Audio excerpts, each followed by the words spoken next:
예수님은 그리스도시요 살아계신 하나님의 아들이십니다.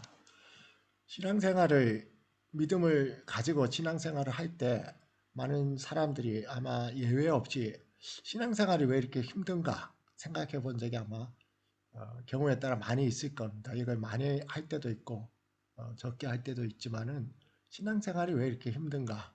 구원의 기쁨도 누리고 힘차게 전진을 합니다. 사랑도 실천하고 그러다가 때로는 지치고 침체기를 갖습니다. 죄를 안 지으려고 하는데도 그리고 그것을 이길 때도 있지만 실패하고 괴로워하기도 하고 아직도 해결하지 못한 어떤 내면의 은밀한 죄 계속 안 지려고 하는데도 짓게 되는 그런 인격적인 죄가 있을 수도 있습니다.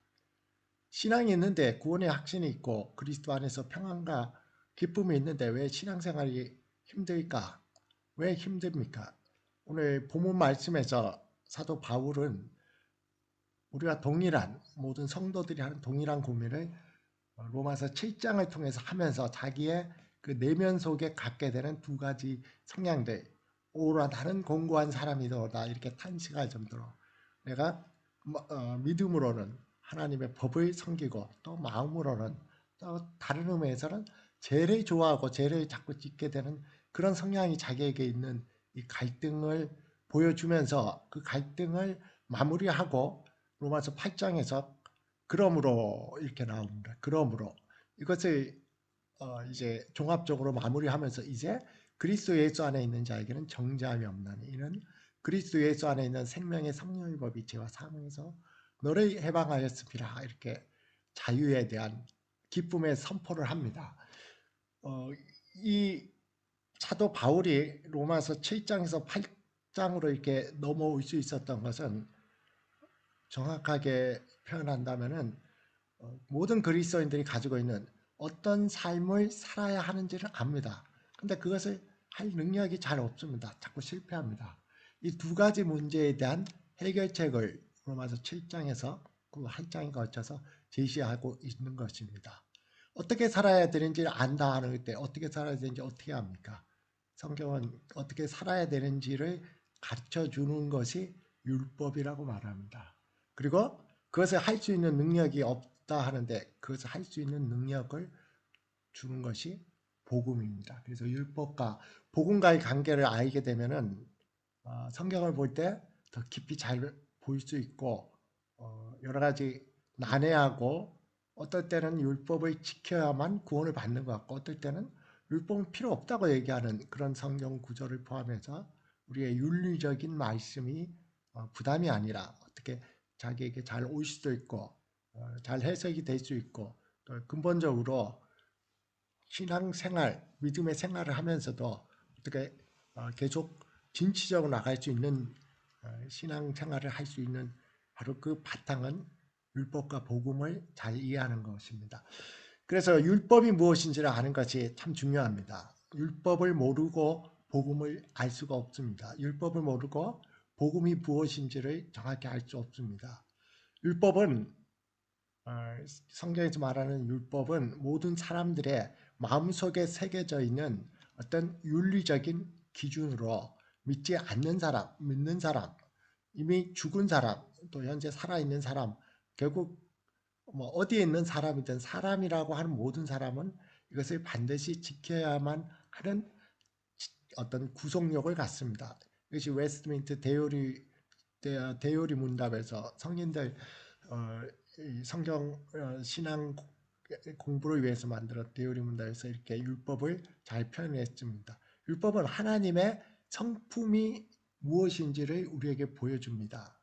율법은 하나님의 성품을 보여주고 창세기 1장에 나오는 것처럼 모든 인간은 하나님 형상으로 창조되어 있기 때문에 마음 깊숙한 곳에 하나님이 자기 형상대로 창조한 내가 어떤 인격을 가졌다, 내가 성품을 가졌는지를 새겨준 것이 바로 율법, 도덕률입니다. 마음속에. 그래서 인간이 어떤 목적을 가지고 살고 어떤 원리로 살아야 되는지가 마음속에 새겨져 있습니다. 그래서 자동적으로 작동하기보다는 하나님이 그것을 통해서 역사합니다. 계속적으로 성령께서 역사를 합니다.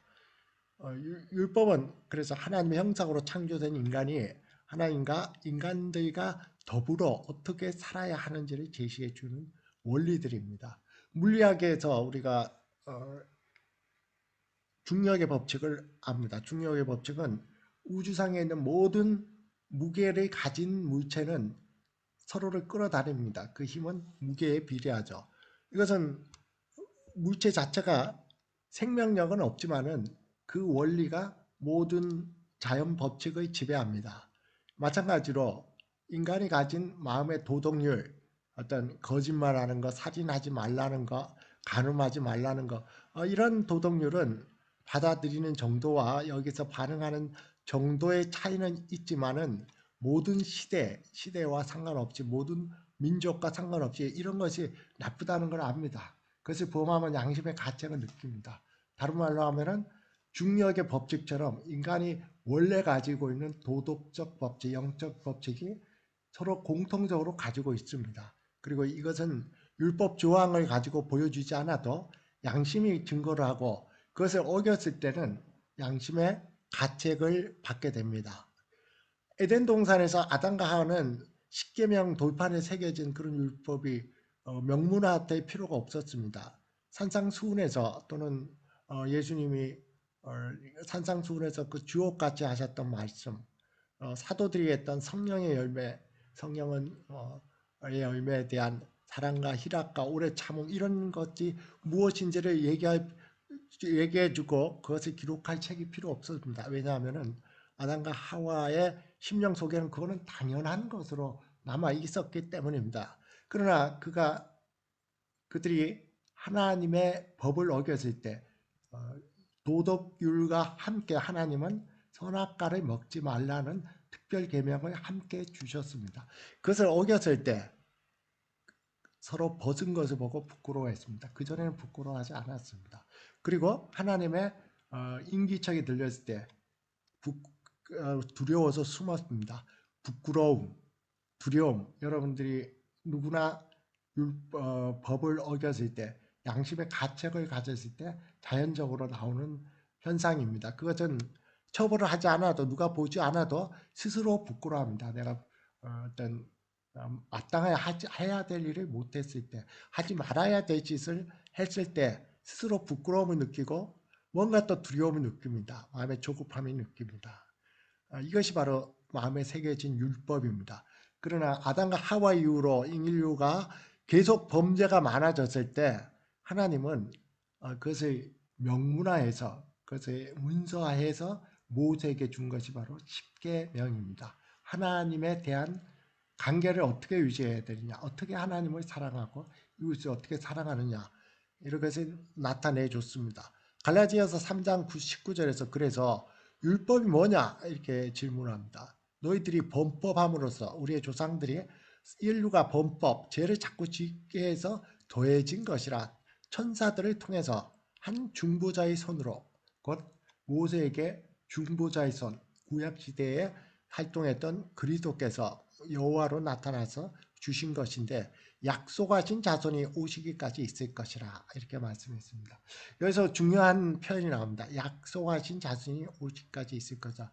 아니 하나님 성품으로 영원히 지켜야 될 법인데 근데 성경을 보면은 갈라디아서도 그렇고 많은 부분에서 율법을 아주 나쁘게 봅니다. 율법을 복음이랑 포함시키면 갈라디아서 1장에서 다른 복음이다. 그런 복음을 전하는 천사든지 다른 누구도 저주를 받을 것이라 얘기합니다. 여기서도 약속의 자신이 오기까지 있으니까 그 율법은 폐기되는 거죠. 율법이 폐기된다. 율법으로 경시되고 율법이 정지되는 사항이 많이 나오는데 이것은 지금 앞에서 인간의 양심의 도덕률로 있는 그 율법의 기능이 아니라 율법을 통해서 구원을 받는 율법을 통해서 그것을 지킴으로 인해서 하나님 앞에서 의롭다함을 받고 영생을 받는 구원 얻는 수단으로서의 율법이 폐기됐고 그 수단을 복음 속에다가 집어넣었을 때는 그 복음은 다른 복음이 된다는 이 두 가지를 잘 구별한다면 모든 율법에 대한 말씀을 읽을 때 이것이 편안하게 읽어질 수가 있습니다. 하나님이 보여주신 계명 그 중에서는 특히 신명기 같은 경우에 신명기 28장에서 30절 3장에서는 율법을 지키면 복을 받고 율법을 지키지 않으면 저주를 받고 유대인들은 그대로 이루어졌습니다. 그것이 뭡니까? 영생이 아니라 그것을 지킴으로 인해서 유대인이라는 유대 민족에게 하나님이 주신 약속이고 그 약속은 이루어졌습니다. 율법을 지킨다고 영생이 보장된다는 것이 신약이나 구약 어디에도 없습니다. 그래서 항상 율법이 폐지된다, 율법이 필요 없다는 것은 율법을 통해서 구원받을 수 있는 계명, 구원받을 수 있는 길이 없다 하는 것입니다. 예수님도 이 점에 있어서 유대인들을 아주 책망을 하셨습니다. 예수님 당시의 유대인들은 하나님이 이렇게 주신 율법을 원래의 기능인 인간이 살아야 될 그 기능보다 이것을 지킴으로 어떤 영생을 얻는 것으로 생각하고 세부 실천사가 616가지를 613가지를 만들고 그 조항만 지키면 나는 율법을 지켰고 영생을 얻었다 이렇게 하는 것에 대해서 예수님은 그것을 가르치는 바리새인 서기관들을 향해서 항상 책망하셨던 것이 율법 자체가 아니라 그것을 통해서 의롭다함을 받고 하는 사람들입니다. 수많은 그런 기절이 나옵니다. 마태복음 23장 13절에서 하 있을진저 외식하는 서기관들과 바리새인들이여. 뒤에 이어지는 말씀을 잘 들어보실 필요가 있습니다. 너희는 천국 문을 사람들 앞에서 닫고 율법으로 의롭다함을 받는 자는 천국에 들어갈 수 없습니다. 자기 스스로도. 또 이것을 가르치기 때문에 너희도 들어가지 않고 들어가려는 자들도 들어가지 못하게 하는도다. 엉뚱하게 구원의 길을 인도한다 하는 것을 말씀하고 있습니다. 그러나 예수님은 또 한편으로는 율법을 대단히 강조하셨습니다. 율법에 대해서 예수님께서는 마태복음 5장 18절에서 진실로 너희에게 이르노니 천지가 없어지기 전에 율법의 1.1획도 결코 없어지지 아니하리라. 그리고 더 강화를 했습니다.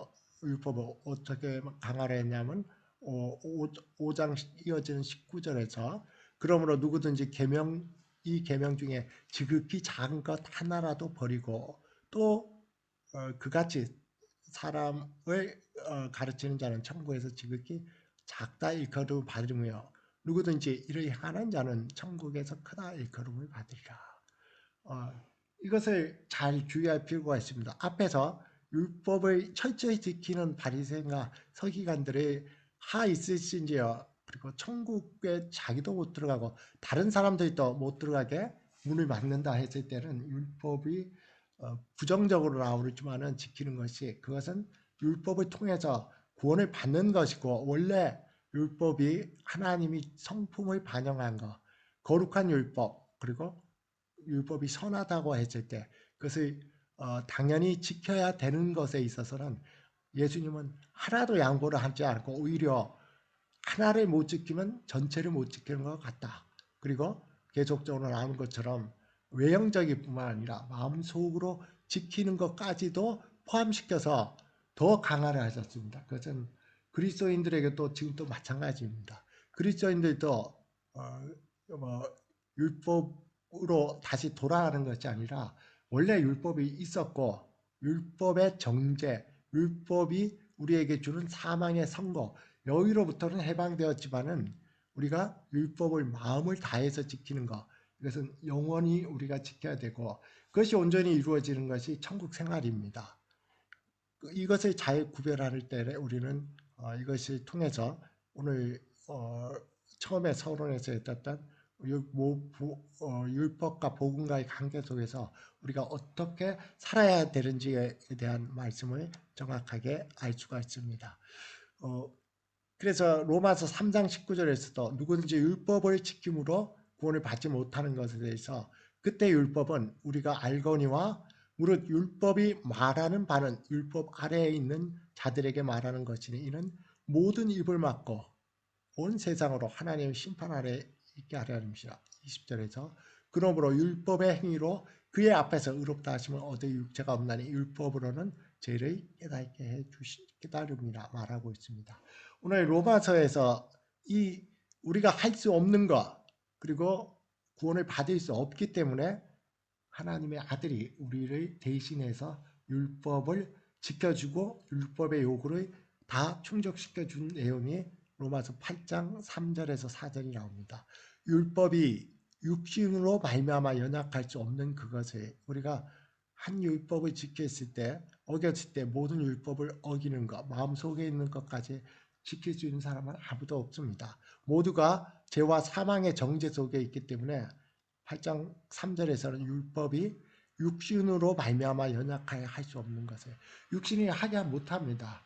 영생을 줄 수 있는데 다 지키면 영생을 율법으로 얻을 수 없습니다. 육신이 연약할 수 없습니다. 그것을 하나님은 하셨습니다. 어떻게 하셨냐면 죄로 말미암아 죄 때문에 자기 아들의 죄 있는 모양 육신의 모양으로 우리가 하나님의 형상 하나님의 모양으로 창조됐던 하나님의 아들이 인간과 동일한 똑같은 인간으로 오셔서 육신의 모양으로 보내셨습니다. 그리고 육신의 죄를 정하사 죄가 없으시지만 우리의 모든 죄를 담당하셨습니다. 그 죄를 지키셨습니다. 율법을 지키지 않고 율법의 정죄를 피해서 하나님 나라로 갈 수 있는 사람은 아무도 없기 때문입니다. 정하사 8장 4절에서 율법을 따르지 않고 그 영을 따르는 우리에게 이것은 믿음을 가진 사람들의 현재의 마음의 상태의 정체성을 말합니다. 이 신자들에게 마지막 말씀이 율법의 요구가 이루어지게 하려 하십니다. 이렇기 때문에 율법의 요구, 율법으로 인해서 죄와 정죄 속에 있고 그것을 반드시 지켜야 될 때 그래서 로마서 8장 1, 2절에서는 그러므로 이제 그리스도 예수 안에 있는 자에게는 결코 정죄함이 없다 이렇게 선포할 수 있는 것입니다. 이는 그리스도 예수 안에 있는 생명의 성령의 법이 죄와 사망의 법에서 너를 해방하였습니다. 법 나오는데 이것은 우리의 그 도덕률처럼 마음에 새겨진 도덕률처럼 생명의 성령의 법 이 원리가 지배해서 죄와 사망의 법에서 해방시켰기 때문에 우리는 그리스도 안에서 이렇게 새 생명으로 거듭났습니다. 율법이 주는 정죄와 율법이 주는 사망에 이르게 하는 법은 우리로부터 완전하게 해방함을 우리는 받습니다. 그런데 누구에게 주느냐 이것이 참 중요합니다. 로마서 8장 3절에서 4절에 다시 보면은 바로 이러한 나는 구원받았습니다. 나는 의롭다함을 받았습니다 하는 성도들을 어떻게 표현하냐면 로마서 8장 4절에서는 육신을 따르지 않고 그 영을 따라 행하는 우리에게 이렇게 말합니다. 이것도 다시 또 율법으로 치면은 율법을 지키고 있는 율법을 잘 지키고 있는 그것도 마음으로 지키고 있는 우리에게 하고 율법이 다시 나옵니다. 율법의 요구가 이루어지는 것은 율법의 정죄 기능을 통해서 율법의 사망에 이르게 기능을 통해서 예수 그리스도를 믿음으로 우리가 완전하게 여기로부터 해방되고 정죄함이 없는 율법의 요구도 있지만은 또 다른 율법의 요구, 정죄의 요구가 아니라 율법은 당연히 지켜야 되는 것을 그것을 행하고 있는 우리에게 하고 이렇게 어떤 의롭다함을 받은 성도들을 규정하고 있습니다. 그 정체성을 말하고 있습니다. R.C. 스프룰 복음주의 개혁주의 복음주의 신학자가 복음이란 무엇인가에서 참 좋은 말을 한 것이 이런 신앙의 고백 나는 정죄함 없어요. 예수님을 믿기 때문에 구원받았어요 하는 이 믿음의 고백이 우리를 의롭다 하지를 못합니다. 그러나 이것 반대로 이런 고백이 하기 때문에 내가 믿음의 고백을 하기 때문에 또는 영적 기도를 하기 때문에 의로워지는 것이 아니라 이런 믿음을 선물로 받았기 때문에 이 고백을 할 수 있습니다. 다른 말로 하면은 그리스도인의 또 다른 정체성은 율법에 대해서 정죄함을부터 해방받은 것을 아는 그리스도는 또 다른 특징은 그 율법이 나에게 이제는 정죄와 사망을 주는 어두운 그림자의 율법이 아니라 이제는 나의 삶을 인도하는 밝은 빛과 같이 항해를 할 때 나침반과 지도가 있어야 어느 쪽으로 가는지를 알죠. 이제는 기쁨의 율법, 그것을 육신을 따르지 않고 영을 따라 행하는 그런 상태로 만들어 주는 것입니다. 그래서 성경은 이것을 뭐라고 표현하냐 하면은 우리가 구원받을 때 의롭다함을 받는 것과 동시에 너희가 거듭나야 한다는, 거듭나는 은혜를 가진 자가 의롭다함을 받는 신앙 고백을 하는 것입니다. 동시에 이루어지지만 엄밀하게 따지면은 동시에 같이 이루어져야지. 그래서 구원파 이런 사람들이 어떤 율법의 요구에 대해서 전혀 등한시한다는 것은 학습으로 어떤 신앙의 확신은 가질 수 있지만은 율법을 따르지 않고 그 영을 따라 행하는 것이 없다면은 그 사람들에게서는 율법의 요구는 제대로 이루어졌다고 보기는 어렵습니다.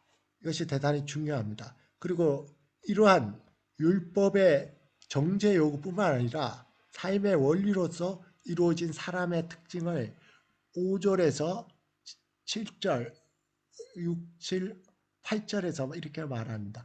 육신을 따르는 자는 육신의 일을, 영을 따르는 자는 영의 일을 생각하느니.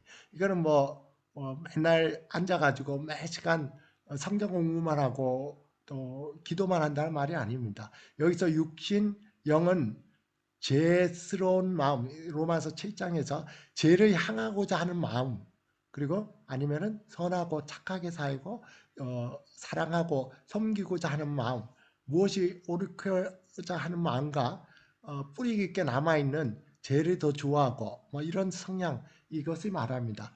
그런 성향 중에 어떤 성향을 더 따르느냐 하는 것을 말하는 것입니다. 육신을 따르는 자는 육신의 일을, 영을 따르는 자는 영의 일을 생각하나니, 항상은 그러지 않아도 이것이 자기의 삶 속에서 생명의 씨앗이 뿌려지면은 생명은 자라가야 합니다. 자라지 않는 것은 생명이 없다는 것과 마찬가지입니다. 때로는 실패할 수도 있을 수 있습니다. 그러나 육신을 따르는 자는 육신의 일을, 영을 따르는 자는 영의 일을, 이제는 자기의 가치관이 바뀌고 똑같은 일을 해도 이제는 이것이 율법을 따르는 사랑하고 섬겨 이런 일들이 하나님의 관점 속에서 이루어지는 삶이 자기 속에서 있다는 것, 회개의 영역이 넓어진다는 것, 이것은 좀 더 구체적으로 다음 주에 다음 설교 때 로마서 뒷부분을 가지고 설교를 할 것입니다. 그리고 이렇게 성량이 이루어지는 것을 보고 6절에서는 육신의 생각은 사망이요 영의 생각은 생명과 평안이라. 생각만 했다 하면은 죄를 생각하고 죄 지을 것만 생각하는 사람과, 그것이 그리스도인이라 하면서도 계속 깊어지는 사람과 사랑하고 섬기고 이러한 삶을 더욱 깊게 갖고 회개의 삶이 깊어지고 더욱 자기의 삶에 있어서 삶의 방향이 그리스도 앞으로 좀 더 나올 수 있고 사람을 더 섬기고 사랑할 수 있다는 것은 자기의 육신을 따르지 않고 영을 따르는 참된 새 생명을 가진 사람들의 특징이기도 합니다. 그리고 또 다른 측면에서 하나님과의 관계에서는 7, 8절에서 육신의 생각은 하나님과 원수가 되라니, 죄를 짓고자 자꾸 생각하는 것은 당연히 원수가 되죠. 하나님의 법에 굴복하지 못할 뿐 아니라, 여기서도 또다시 하나님의 법이 나옵니다. 하나님 법이 자유롭다 그랬는데 여기는 하나님 법에 굴복하지 아니할 뿐만 아니라 할 수도 없다 나옵니다. 좋은 의미로 쓰입니다. 이것은 율법이 우리에게 주는 삶의 방향과 목적으로서 당연히 이루어져야 될 것을 이루어져야 되는 것이 자기 삶에 이루어지는 것, 이것이 바로 하나님 법에 굴복하지 못할 부분을 할 수도 없는 것을 말합니다. 그래서 8절에서 육신에 있는 자들은 하나님을 기쁘시게 할 수 없습니다. 하나님을 기쁘게 하는 삶을 살 수가 없습니다. 이제 마지막으로, 그렇다면 좀 더 구체적으로 이것이 어떻게 이루어지느냐, 실제적인 삶에서 어떻게 이루어지냐는 다음 주에 다룬다면은, 어떻게 그러면 서론에서 언급했던 그리스도인들이 이제는 율법이 부담스러운 것이 아니라 나의 삶에 있어서 지도와 나침반같이 유용하고 기쁨으로 이것을 할 수 있느냐 하는 것은 바로 복음 안에서 이루어집니다.